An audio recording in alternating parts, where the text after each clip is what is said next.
नमस्कार दोस्तों।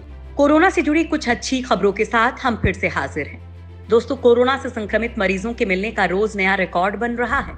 लेकिन इस बीच अच्छी खबर यह है कि भारत ने कोरोना को हराने के लिए दिन और तारीख तय कर ली है। सब कुछ ठीक रहा तो अगले 73 दिनों में देश को कोरोना की वैक्सीन मिल जाएगी। वहीं रूस ने एक और कोरोना वैक्सीन बनाने का दावा कर दुनिया को हैरत में डाल दिया है। रूस का दावा है कि उनकी ये दूसरी वैक्सीन पहले से ज्यादा कारगर है। दोस्तों, इसके साथ ही हम आप लोगों को कोरोना टेस्ट के बारे में भारत के बनाए हुए रिकॉर्ड के बारे में भी बताएंगे। दोस्तों, इन खबरों के साथ हम कोरोना वायरस को लेकर चल रहे कुछ शोध के बारे में भी बताएंगे जो आपके लिए जानना जरूरी है। वैक्सीन को लेकर दुनिया से आई 2 गुड न्यूज। दोस्तों, इस समय भारत ही नहीं पूरी दुनिया को कोरोना वैक्सीन का बेसब्री से इंतजार है। इस बीच भारत की पहली कोविड वैक्सीन को लेकर अच्छी खबर आ रही है। दोस्तों, बिजनेस टुडे की एक रिपोर्ट के मुताबिक भारत की पहली कोरोना वैक्सीन 73 दिनों में आ जाएगी। ये वैक्सीन कोविशील्ड होगी, जिसका पुणे की company serum institute, Oxford university और एस्ट्राजेनेका के साथ मिलकर ट्रायल कर रही है। इस रिपोर्ट के मुताबिक राष्ट्रीय टीकाकरण कार्यक्रम के तहत भारत सरकार अपने नागरिकों को मुफ्त में टीके लगवाएगी। वहीं अब रूस ने एक और कोरोना वैक्सीन बनाने का दावा किया है। रूस ने कहा है कि उसने दूसरी कोरोना वैक्सीन बनाने में सफलता हासिल कर ली है। इस वैक्सीन में ऐसा कोई भी साइड इफेक्ट नहीं होगा जो पहली वैक्सीन में था। हालांकि पहली वैक्सीन के कई साइड इफेक्ट को लेकर रूस की कड़ी आलोचना हुई थी। वैज्ञानिकों की माने तो रूस की इस नई वैक्सीन का क्लिनिकल ट्रायल सितंबर में पूरा होगा। भारत ने 10 लाख कोरोना टेस्ट कर बनाया रिकॉर्ड। दोस्तों, देश में कोरोना संक्रमितों का ग्राफ बढ़ता ही जा रहा है। इसके पीछे की वजह है कि भारत लगातार कोरोना टेस्ट की रफ्तार बढ़ा रहा है। और अब दोस्तों, कोरोना संक्रमितों की जांच में भारत ने एक नया कीर्तिमान बनाया है। आईसीएमआर ने बताया कि पहली बार एक दिन में 10,23,000 लोगों का परीक्षण किया गया।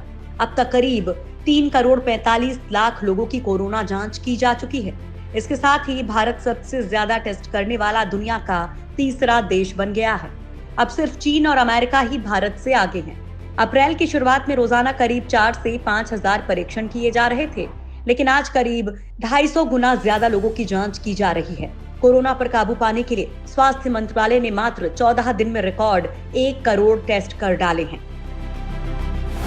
मॉडर्ना की वैक्सीन ट्रायल में सबसे आगे। दोस्तों, इस समय पूरी दुनिया को कोरोना की वैक्सीन का ही इंतजार है ताकि इस बीमारी से छुटकारा पाया जा सके।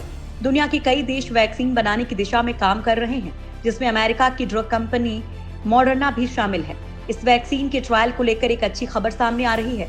कंपनी के मुताबिक इस वैक्सीन की तीसरे चरण का ट्रायल 30,000 लोगों पर किया जा रहा है, जिसमें भारतीय भी शामिल हैं। और सबसे खास बात की ट्रायल में शामिल होने के लिए अब तक 40% यानी कि 13,000 से ज्यादा लोगों ने रजिस्ट्रेशन करवा लिया है।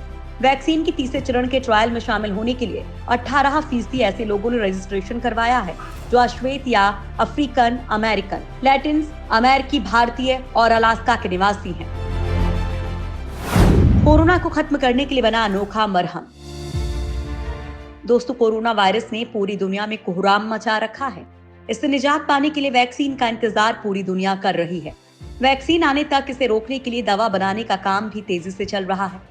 इस बीच अमेरिका की एक दवा कंपनी ने एक ऐसा मरहम तैयार करने का दावा किया है जिसे लगाने से कोरोना वायरस संक्रमण को खत्म किया जा सकता है। इस मरहम प्रोजेक्ट से जुड़े एक वैज्ञानिक की माने तो non prescription over the counter मरहम ने कोरोना वायरस सहित अन्य विषाणु संक्रमणों से बचाव करने, इलाज करने और उन्हें खत्म करने की क्षमता साबित की है। कंपनी ने एक बयान में कहा है कि लैब से मिली रिपोर्ट से पता चलता है कि T3X मरहम से इलाज के बाद संक्रमण फैलाने वाला कोई भी वायरस शरीर में नहीं पाया गया है। कोरोना पर सेना के डॉक्टर्स का बड़ा दावा।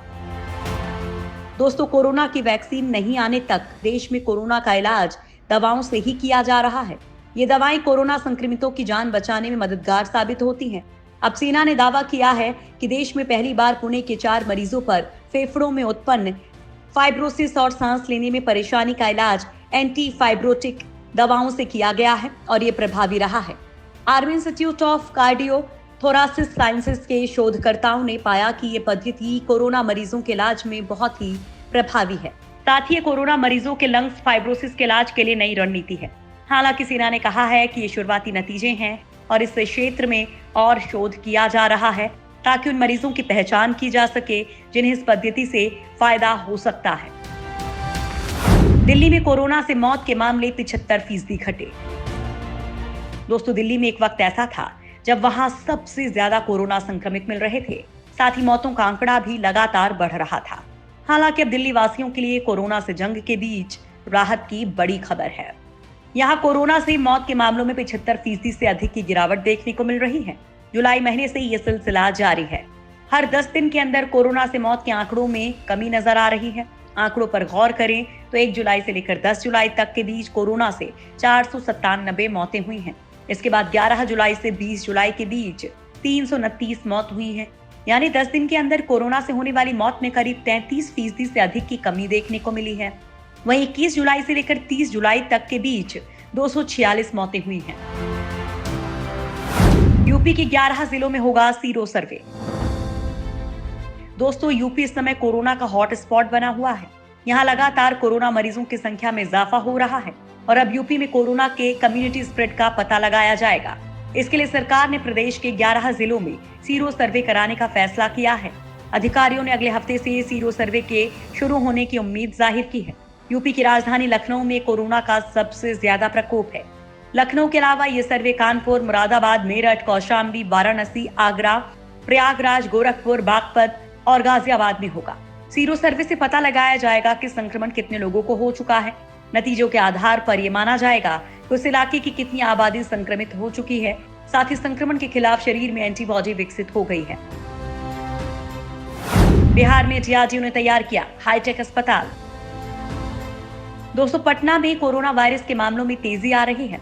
आलम यह है कि अस्पतालों में मरीजों को बिस्तर नहीं मिल रहे हैं। दोस्तों, ऐसे समय में डीआरडीओ ने बिहटा में ईएसआई अस्पताल में 500 बेड का कोरोना अस्पताल तैयार किया है। इस अस्पताल में कोरोना वायरस के इलाज के लिए सभी जरूरी साधन मौजूद हैं। साथ ही मरीजों के लिए सारी सुविधाएं मुफ्त रखी गई हैं।